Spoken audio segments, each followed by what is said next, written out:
Maraming salamat po at napag-uusapan na itong anti-political dynasty law. Pero sa tingin ko po, bago natin pag-usapan yung iba't ibang mga detalye nito, yung mga nabanggit po kanina na tanong, kailangan malinaw po sana sa bawat isa kung bakit ba natin sinusulong to. Ba't ba natin hinahangad na magkaroon ng isang anti-political dynasty law? Para sa akin po, hindi po ito tungkol sa kahit sinong individual o spesipikong pamilya. Hindi po ito laban sa isang pamilya, hindi po ito laban sa isang individual o sa isang politiko. Ang nilalabanan po natin dito, ang ayaw po natin dito ay yung concentration ng kapangyarihan sa kamay ng iilan lamang. What we are against here is the concentration of power in the hands of a few political elite na alam po natin yan na ang nangyayari sa ating bansa. Pangalawa po, ang nilalabanan at inaayawan po natin dito ay ang paggamit ng resources ng taong bayan, the use of state resources, the use of taxpayers' money to perpetuate themselves in power.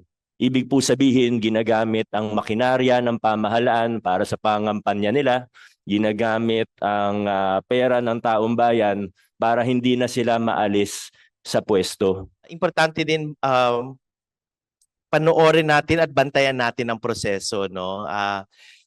Medyo may ano lang ako, no? Medyo careful lang po ako that not all anti-dynasty bills are sincere, no? Siguro ganoon na lang, no? Kasi meron po, kailangan po natin batayin proseso kasi may mga ibang batas po dyan, tinatawag nilang anti-dynasty bill. Pero for example, ang configuration po, may 15 family members po sila. 3 o 5 lang ang matatanggal doon.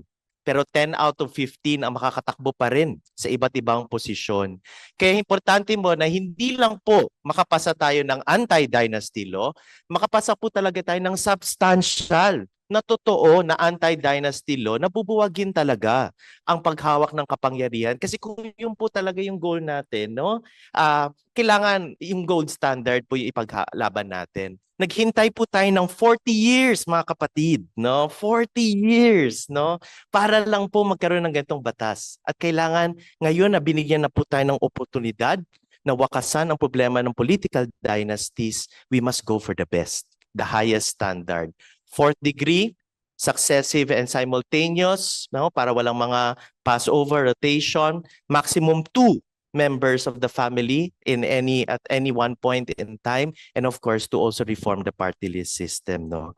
83% ng ating House of Representatives ay political dynasty at alam ko na po na may plano silang magpasa ng very watered down, no, version. Kaya para sa atin, no, kailangan ipaglaban natin 'yon. At gusto ko lang po banggitin, may isang proseso ang tinatawag nating People's Initiative at pwede talaga natin yung gamitin para sa atin, no, para magpasa ng tunay na anti-dynasty law. Yun lang po.